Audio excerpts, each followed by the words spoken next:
Field goal from here would be 50 if they have to go that way for the tie to send it to overtime. Don't let them throw it deep. Make them go in the middle and take it, Josh. They go middle, incomplete.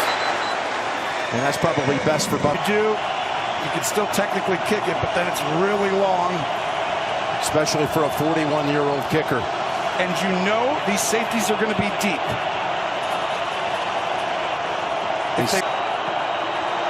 Low snap, it's fielded. Can't take the sack, goes down the middle of the field, and it's over the head of Knox, who was open, Tony. This could have won the game. The tension, the expectations, the history. This to send it to overtime. Timeout called by Denver.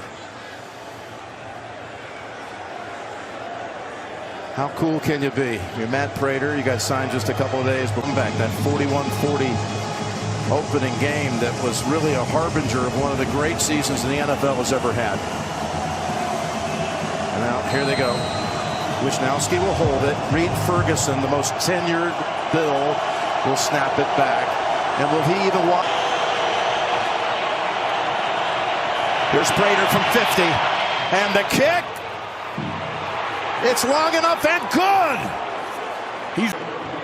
I was like, if there's a guy, he's one of the few. I'm telling you, the way he's been kicking this year, that ball starts on the line. He goes every time. And that was as clutch a kick as they've had. I'm not kicking this ball to Mims. I'm going to go ahead and kick this ball in the end zone and just have them down it. 35, I don't think they'd take the chance there.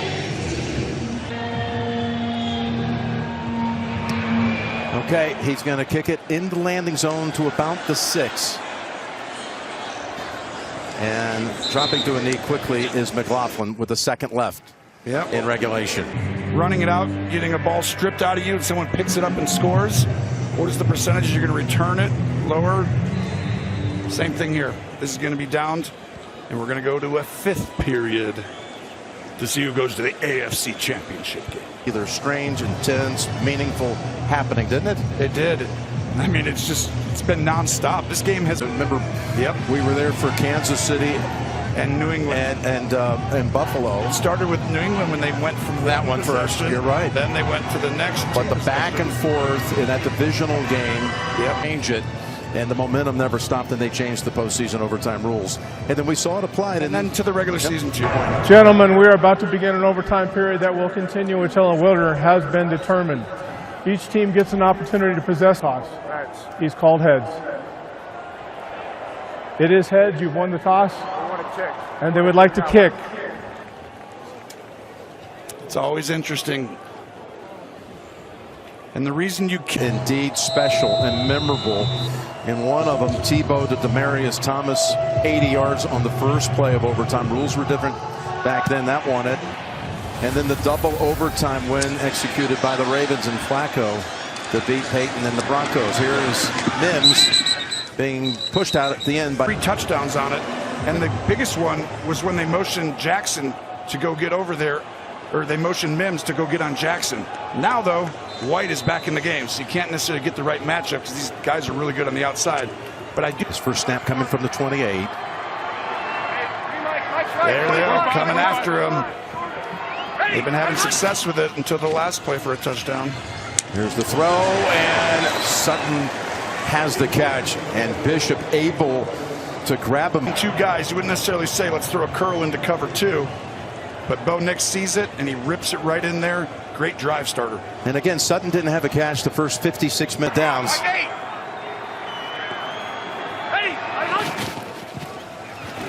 From the 39, and that one comes out of the hands. Sutton unable to hold on to it that time. Yeah, but this ball is in a position where you got to catch it. Just a little outstretched, but that's games. I guess if you're a Denver fan, you don't root for both. If you're a Bills fan, you don't root for both too. That would be a lot of fans of Mafia out there that have their choice. And here is a little wide receiver screen. Is shot one right there. Nobody runs more screens. They've got a ton of screens, swing screens, all this crazy stuff they do. Sean Payton. The problem was going into this game, I didn't think that would work. No one's better at rally tackling and getting to the ball and getting them on the ground. no run after catch as Buffalo is. It's going to come down to Bo Nick. Sutton at the top with Benford on him. Here's Nix stepping up and throwing. Did that hit the ground? It's on the ground, incomplete. Benford on the coverage as foreshadowed. And he'll take his team to the AFC Championship.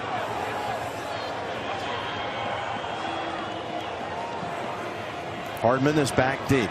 And this is why you go second, because now a field goal wins it. Hardman on a line drive punt near the sideline. Steps away from it. Ooh, that's a beautiful. In the NFL, going against maybe the best pass defense or top 2 or 3 in the NFL and the #1 seed. Here we go. Next score wins. He's going to start this drive under center with Cook behind him. Give it to Jimbo Cook. And he is completely stopped in his tracks. Maybe got a yard out of it. 2nd and 9. Stands at the goal line. Steps up away from the heat. And now holds onto it with 2 hands as he's ridden down after a 4-yard gain by Cooper. Great adjustment by Denver, blitzing. Empty backfield. Got to get the snap off. 5 receivers. Allen on the run, finds His clock, his internal clock was sped up, but look at only 2 rushers.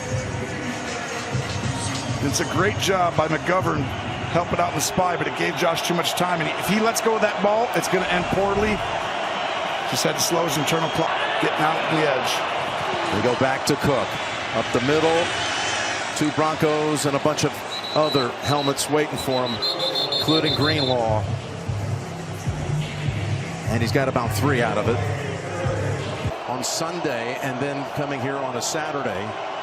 And they've had 73 plays on offense today. That's a lot in this environment. Timeout call by Denver. They go with 3 tight ends, including Hawes are on the field. This is where you're dying just to get a 10-yard run on a toss. Cook, they've made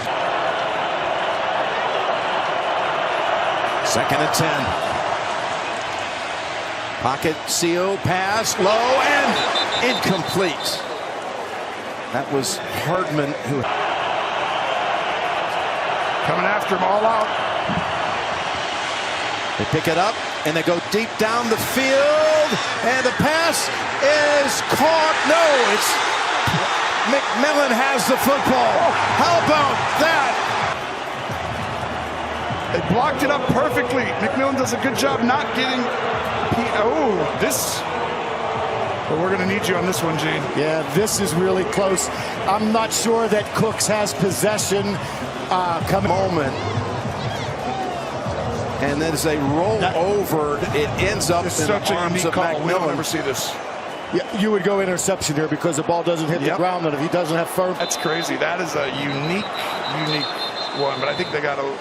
Yeah, I'm surprised they were on the ball so quickly. They were here explaining to Sean McDermott. It's rare to be down on the ground, laying on him, and then say, give me the ball. No, I don't think he does, Jim. I just don't think Cooks really has firm possession of the football when both players hit the ground. Quite honestly, I think by the time they both get down there and you're defining firm possession, I think it's goes to the ground, rolls over, and it ends up in the arms of McMillan. Well, then why couldn't he? Okay, his feet are on him there. That's why he couldn't get up and run. But that's going to stand. I mean, has there been a bigger play in quite some time in Denver than that one? That was huge. Mims got some blockers out there. Let the Bills hold them to about 3. These defenses have just turned it up a notch. I mean, this has been not going to give up something easy anymore.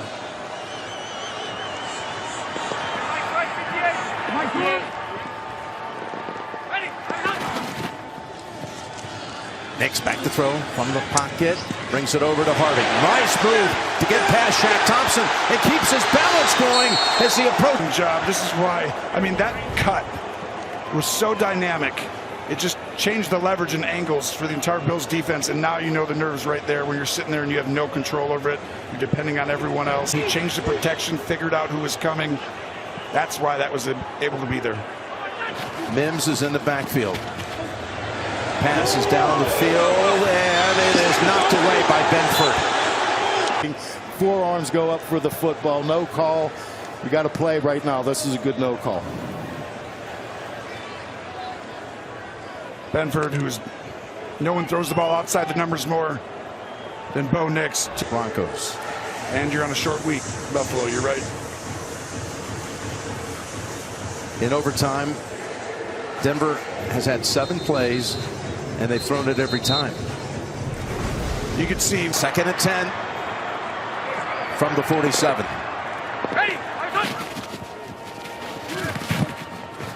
Again, lost it down the field over the shoulder, and there's the flag on Taron Johnson trying to defend Sutton. And so if you got a hold, and you got the PI. There are 2 fouls by the defense on the play. Personal foul number 97 for roughing the passer. That penalty's declined. Pass interference. 17-yard penalty. And this time rolling left and going to try to keep it. And he's dropped back to the 38 by Bishop, Tony. There was a lot there. I thought they were going to be further. Yeah, oh yeah, from here it'd be 56 yards for Lutz. It's like you can't just say hand it off right up the middle and let's go kick the field goal in 2 downs. 2nd and 12. Oh, they're going to take a shot. And he's got a man wide open. And it's incomplete. White is flagged. Shots on this drive well down the field. And let's see if it's the correct call. Play or 2, and not many flags down the field like that today, and you get 2 late. You just move it right to the middle between the hashes, and you bring out a guy that Sean Payton had down in New Orleans. He wanted him here. He's had 3 game-winning kicks this year. Interference call. Dead ball, unsportsmanlike conduct, number 27 of the defense. 15-yard penalty will be measured half the distance to the goal. Automatic. First down. Gene, I got to ask you, was that the right call on the White? I felt like it was, Jim. I felt like he chopped down on that left arm when he wasn't playing the football.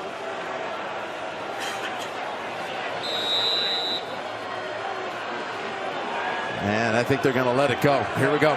This is it. Timeout. Yeah, there it comes. It was in his hands the whole time.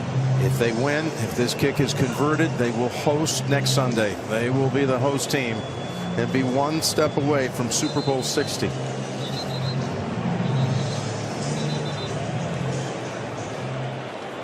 Lutz, who's always been clutch, has a chance to take his team to the championship game. Here it is on the way, and the Denver Broncos have won it in overtime.